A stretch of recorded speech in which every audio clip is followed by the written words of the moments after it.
A graça e a paz do nosso Senhor Jesus Cristo, a toda a igreja, mais uma vez com a graça de Deus, neste culto de estudo bíblico, que nós possamos estar com o nosso coração, a nossa mente, prontos a ouvir a palavra de Deus, a ser por ela ensinados e deixar que o Espírito Santo fale aos nossos corações, para que possamos praticar a palavra de Deus para a glória de Deus.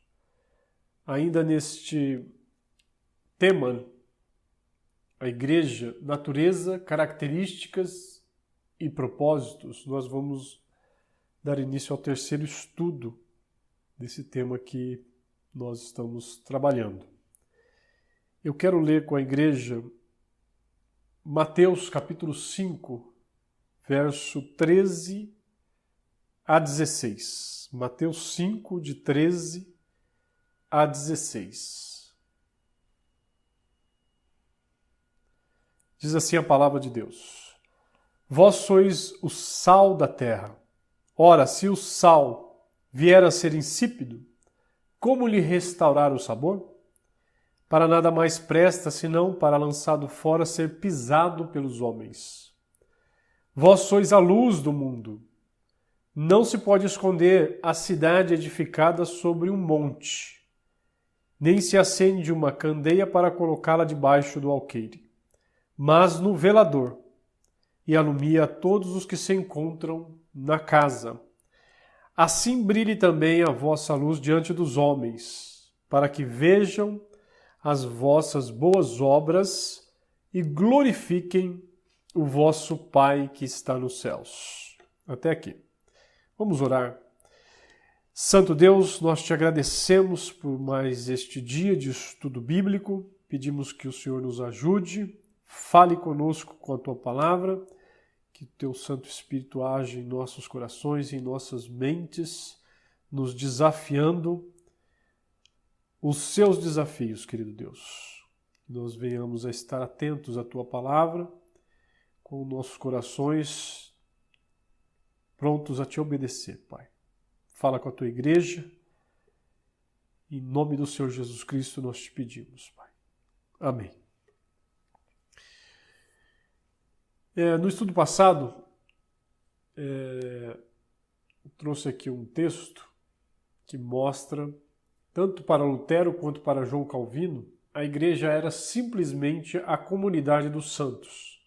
A comunidade dos que creem e são santificados em Cristo e que estão ligados a Ele, sendo Jesus o cabeça da igreja. E outro teólogo diz que a igreja é a comunidade de todos os cristãos de todos os tempos. Então a igreja é um povo salvo, como diz aí o texto também de Efésios. Cristo amou a igreja e a si mesmo se entregou por ela. A igreja é um povo, não é um lugar. Diante disso, nós vendo ainda o tema, né, desse nosso estudo, a natureza, características e propósitos da igreja. Jesus disse ali depois das bem-aventuranças: Vós sois o sal da terra, vós sois a luz do mundo. O que Jesus está enfatizando? Qual a atenção que Jesus quer que nós tenhamos neste ensino dele? Vós sois a luz do mundo, o sal da terra. Jesus está enfatizando aí a influência da igreja, a influência do povo de Deus como seus discípulos, como igreja no mundo ao nosso redor.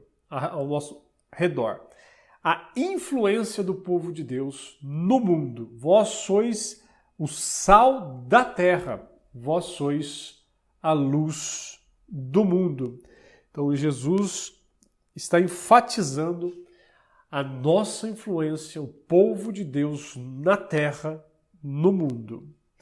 Para nos ensinar sobre esta influência, então ele usa essas duas figuras comuns naquela época, mas também comum hoje, né?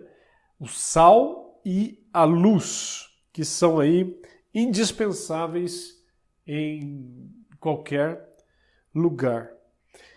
De Mateus capítulo 5, do verso 3 ao verso 12, ele fala lá: bem-aventurados os humildes de espírito, bem-aventurados os que choram, os mansos, bem-aventurados os que têm fome e sede de justiça, bem-aventurados os misericordiosos, bem-aventurados os limpos de coração, bem-aventurados os pacificadores, bem-aventurados os perseguidos por causa da justiça, bem-aventurado sois quando por minha causa vos injuriarem. E assim ele vai falando sobre as bem-aventuranças em Mateus, capítulo 5, do verso 13 ao verso 12.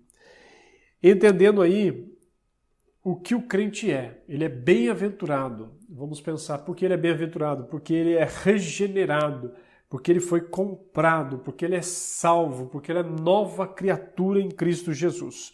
Então aí a gente entende que é a natureza da igreja. Os crentes bem-aventurados, regenerados, salvos. E do verso 13 que lemos a 16, Jesus passa a dizer então a maneira que o crente deve se manifestar. Ele deve manifestar essa sua natureza no mundo, na terra. Vós sois o sal da terra, vós sois a luz do mundo. Então é a manifestação do crente. Em outras palavras, querido irmão, querida irmã, sabendo quem sou em Cristo, nova criatura, salvo, comprado pelo sangue de Cristo, sabendo a minha natureza como igreja, devo manifestar minha natureza, ou seja, ser igreja, ser sal da terra e luz do mundo. A igreja, ela não pode viver isolada do mundo. O crente não pode viver isolado do mundo.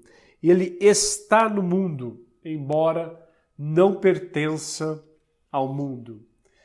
Sua mente, os seus conceitos, as suas perspectivas são diferentes das dos homens deste mundo. Mas isso não significa que o crente deva retirar-se da vida ativa deste mundo. Nós fomos chamados do mundo para o mundo. Alguns na história ensinaram que para viver uma vida cristã verdadeira, deveriam separar-se da sociedade e passar a viver isolado, só entre os crentes, só a igreja, isolado do mundo, para viver uma vida cristã verdadeira. Não foi isso que Jesus ensinou. Pelo contrário, Jesus disse: vós sois o sal da terra, vós sois a luz deste mundo. O apóstolo Pedro também nos ensina, quando ele diz aqui em 1 Pedro capítulo 2, verso 9: vós, porém, sois raça eleita, sacerdócio real, nação santa, povo de propriedade exclusiva de Deus, a fim de proclamardes as virtudes daquele que vos chamou das trevas para a sua maravilhosa luz. Ele nos chamou do mundo para a sua maravilhosa luz, agora a fim de proclamardes as virtudes de Deus ao mundo, ou seja, ao mundo caído, de trevas.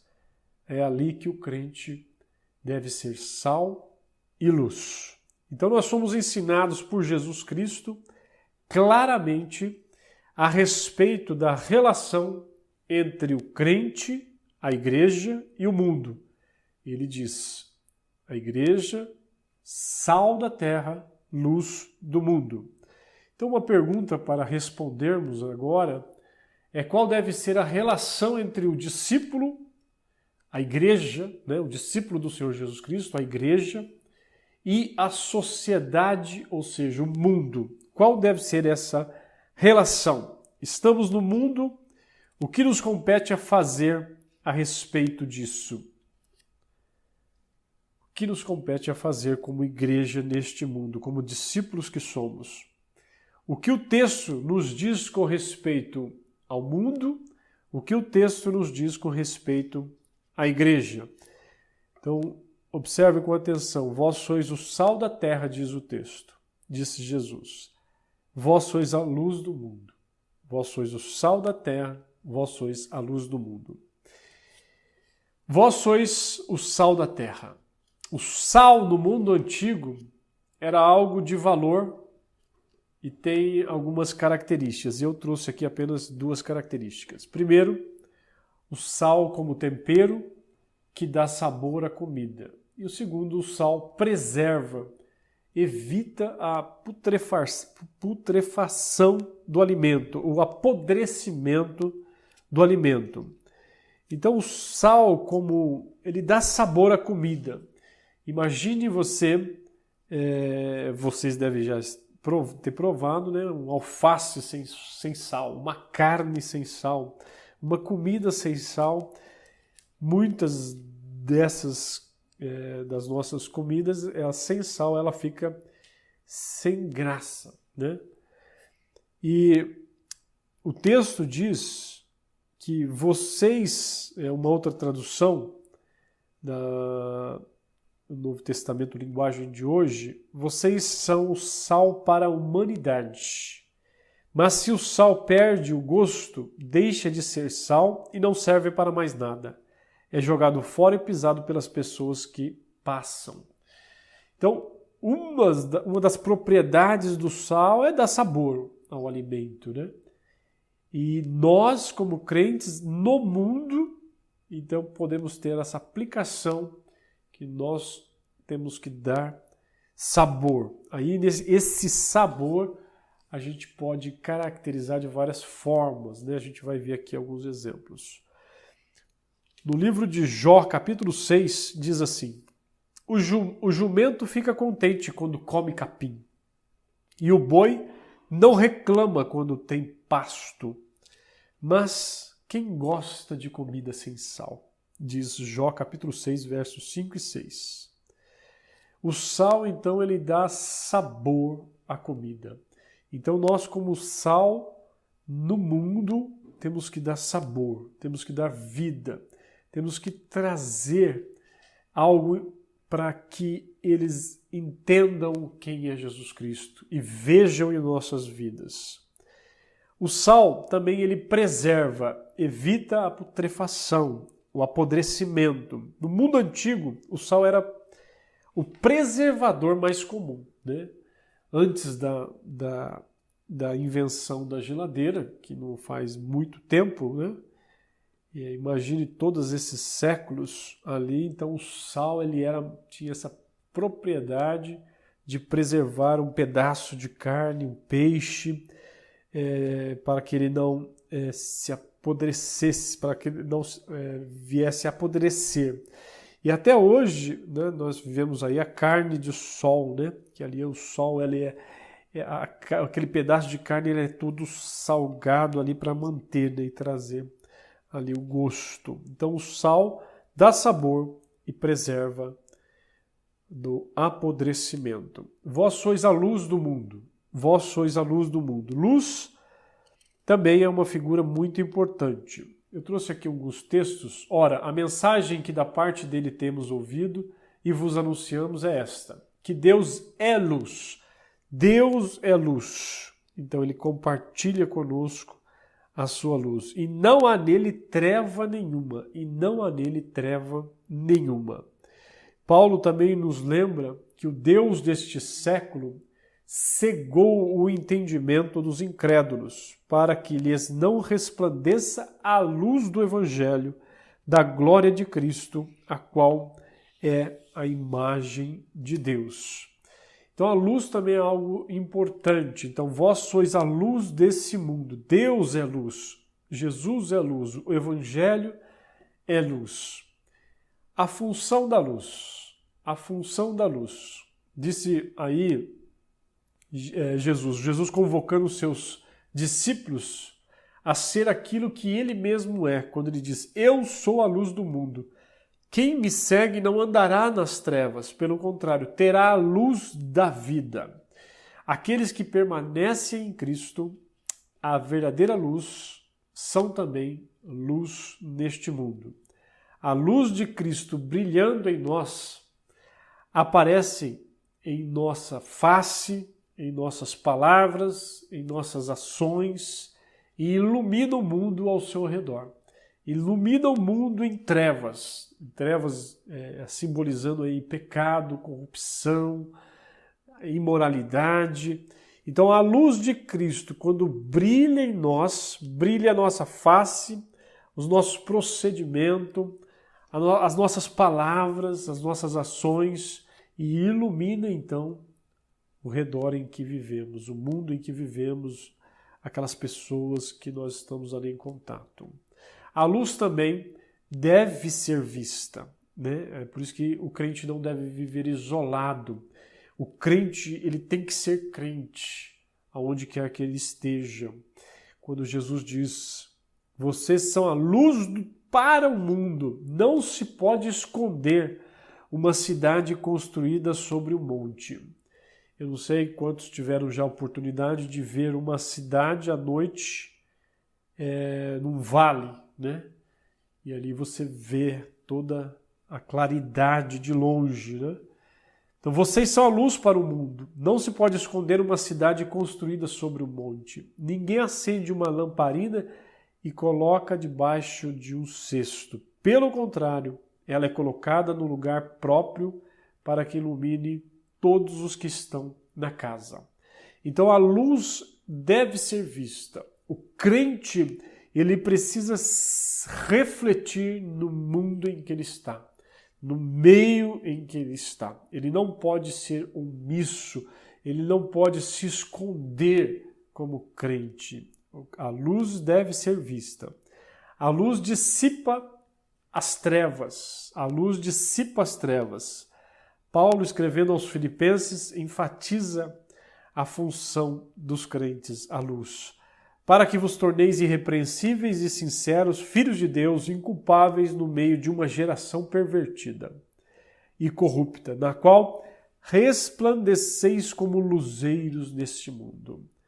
Então a luz dissipa as trevas. Nós precisamos resplandecer como luzeiros neste mundo, que as pessoas possam ver Cristo em nossas vidas, aonde quer que estejamos. A luz avisa do perigo e a luz é um guia.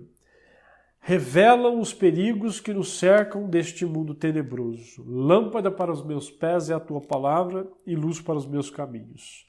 Através do ensino da palavra e do nosso testemunho, dirigimos muitas pessoas que estão no mundo ao caminho certo. Então, nesse sentido, a luz avisa do perigo, a luz é um guia. Então, nós, como luz neste mundo de trevas, nós precisamos resplandecer, nós precisamos pregar o Evangelho, nós precisamos direcionar as pessoas da imoralidade a uma moral bíblica, à dependência de Deus, aos caminhos de Deus, porque nós é que somos luz neste mundo. A luz deve brilhar no mundo. A luz deve brilhar no mundo. É bom entendermos que o lugar onde devemos brilhar para Jesus, aqui que ele nos ensina, é o mundo. O lugar aonde que nós devemos brilhar, que Jesus nos ensina aqui, é o mundo. Aonde as trevas dominam. É nesse lugar que devemos brilhar. Não é dentro da igreja.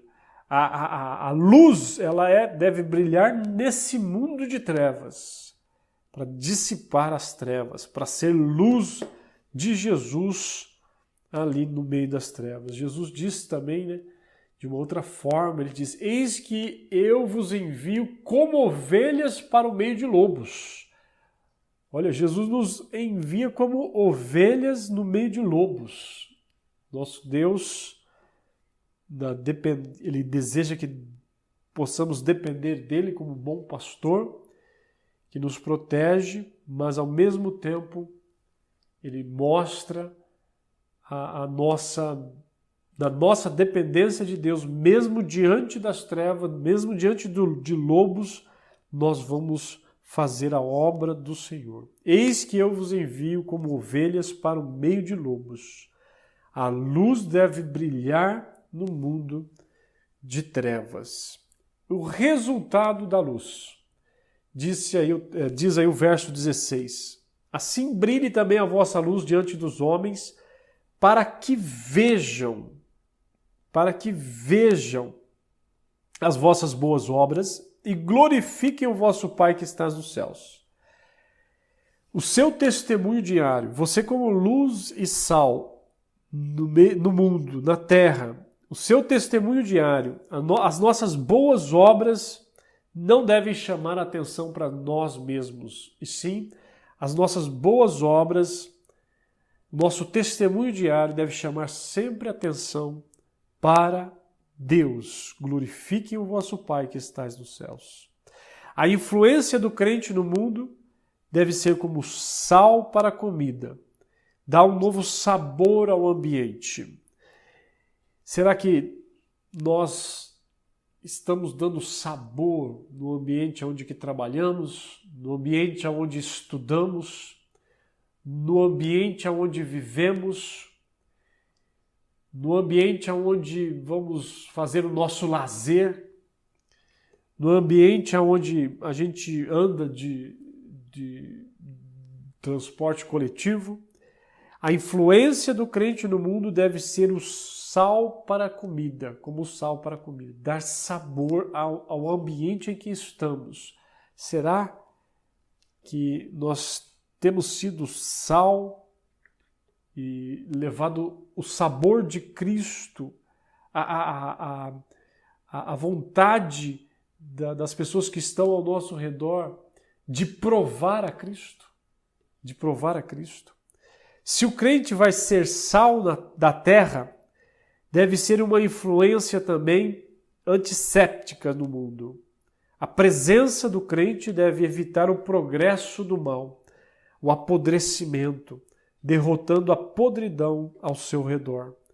Agindo como sal, estará controlando as tendências humanas da corrupção, da putrefação. O texto nos mostra, que o mundo é sem sabor e estaria podre não fosse a igreja. Então, isso também me ensina que como igreja nós temos uma influência no mundo que por isso o mundo não é pior do que é. Não é pior do que é. Então, nós precisamos entender o nosso papel como sal desta terra. Como sal desta terra. O texto nos mostra que o mundo é sem sabor e estaria podre não fosse a igreja. Vários irmãos durante a história trabalharam como cidadãos crentes, luz e sal neste mundo, aonde até com suas próprias vidas dedicaram ali a leis trabalhistas para uma coisa justa para o trabalhador. Cristãos individuais também trabalharam para que acontecesse a abolição da escravatura. Cidades foram afetadas positivamente pela influência de discípulos do Senhor Jesus Cristo, individuais que estavam sendo sal e luz. O mal, o pecado, os vícios puderam ser postos sob controle. Por causa de um crente que se submeteu em obediência ao Senhor a ser sal e luz aonde ele estava, naquela nação, naquela cidade, naquele bairro, a começar por ele ali. Na qualidade de cidadãos crentes, de discípulos do Senhor Jesus Cristo, no mundo, cidadãos crentes de qualquer país, de qualquer cidade, faz parte do nosso dever agirmos como cidadãos crentes no Senhor e assim atuarmos como sal e luz aonde o Senhor nos coloca, aonde o Senhor nos coloca.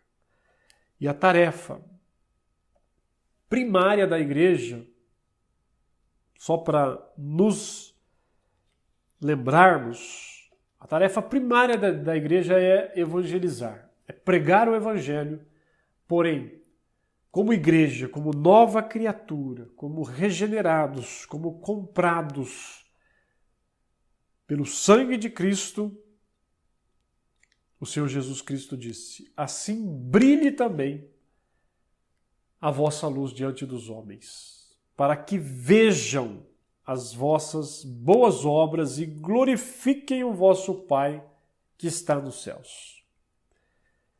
Jesus está chamando nossa atenção que deve haver uma diferença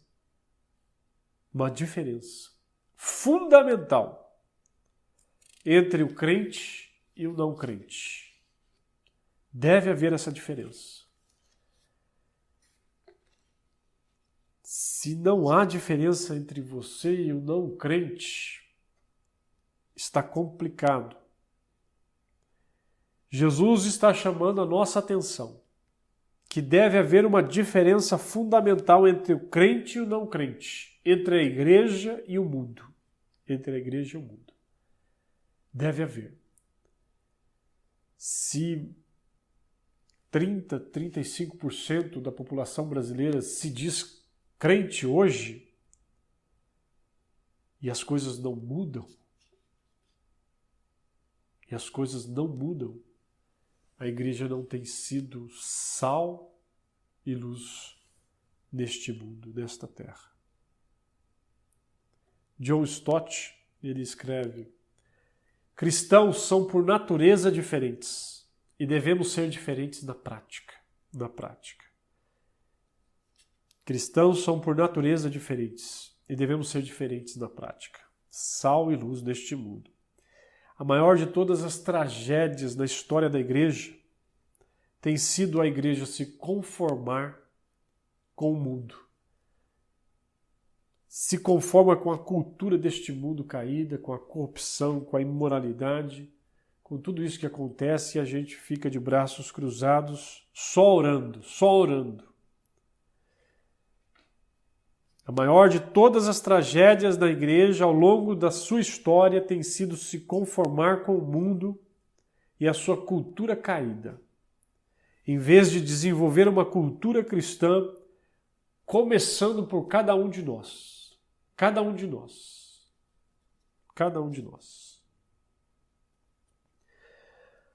Fomos chamados do mundo para o mundo, com este papel duplo de sermos sal da terra e luz do mundo. Todo discípulo é um crente, mas nem todo crente é um discípulo. Eu gosto dessas frases aqui que me motivam. Todo discípulo é um crente, mas nem todo crente é um discípulo. Sabe por quê? O crente espera pães e peixes. O discípulo é um pescador. O crente é condicionado pelas circunstâncias. O discípulo as aproveita para exercer a sua fé. O crente pensa em si mesmo, o discípulo pensa nos outros. O crente se senta para adorar. O crente anda adorando. Os crentes foram influenciados pelo mundo. Os discípulos influenciam o mundo. Alguns crentes velhos é problema para a igreja. O discípulo idoso é problema para o reino das trevas. O crente sonha com a igreja ideal. O discípulo se entrega para fazer a igreja real. O crente necessita de festas para estar alegre. O discípulo vive em festa, porque é alegre. O crente espera um avivamento. O discípulo é parte deste avivamento. Ao crente se promete uma almofada. Ao discípulo se promete a cruz. O crente é sócio, o discípulo é servo. Os crentes se reúnem para buscar a presença do Senhor. O discípulo carrega a sua presença através do Espírito Santo. O crente espera que o mundo melhore. O discípulo sabe que não é deste mundo e espera o encontro com o seu Senhor. Que Deus nos ajude com a sua graça para nós nos examinarmos a nós mesmos à luz dessa simples proposta de Jesus. Vós sois o sal da terra, vós sois a luz do mundo. Vós sois o sal da terra, vós sois a luz do mundo. Então precisamos nos examinar a nós mesmos, porque a igreja é diferente do mundo, porque o crente é diferente do não crente, é diferente. Que a igreja de Deus concentre os seus esforços nessa proposta de Jesus, não desperdiçando tempo nem energia em questões que estejam fora dessa proposta de Jesus, sal da terra, luz do mundo. Que Deus nos ajude com a sua graça para cumprirmos o nosso papel, que o Senhor Jesus desperte em nós o dom que nos deu, tornando-nos verdadeiramente semelhantes ao próprio Filho de Deus e influenciando a todos quantos entrarem em contato conosco. Que nós, como igreja, possamos entender que vós sois o sal da terra, vós sois a luz do mundo. Com todas essas propriedades que nos ajudam a entender a sermos sal da terra, sabor, conter o mal, a luz, guiar, refletir a Jesus, que nós possamos encarar esses desafios na nossa vida e começarmos a sair para o mundo, mas sair para o mundo como sal e luz, como discípulos do Senhor Jesus, para a glória de Deus. E que dessa forma a luz de Cristo possa brilhar através de nossas vidas para a glória de Deus. Em nome do Senhor Jesus Cristo. Que Deus abençoe a igreja nessa caminhada como sal e luz no mundo. Eu convido você a ter alguns momentos de oração, que você possa refletir nisso que nós falamos, do que Jesus fala. Vós sois a luz do mundo, o sal da terra. E morrer para você, para que você possa viver para Cristo, tomar a sua cruz e seguir ao Senhor Jesus Cristo para a glória dele, permanecendo em Cristo, para que sejamos uma igreja Betel, seja uma igreja que seja sal e que seja luz nesta nossa cidade de São José dos Campos. Que Deus abençoe você. Amém.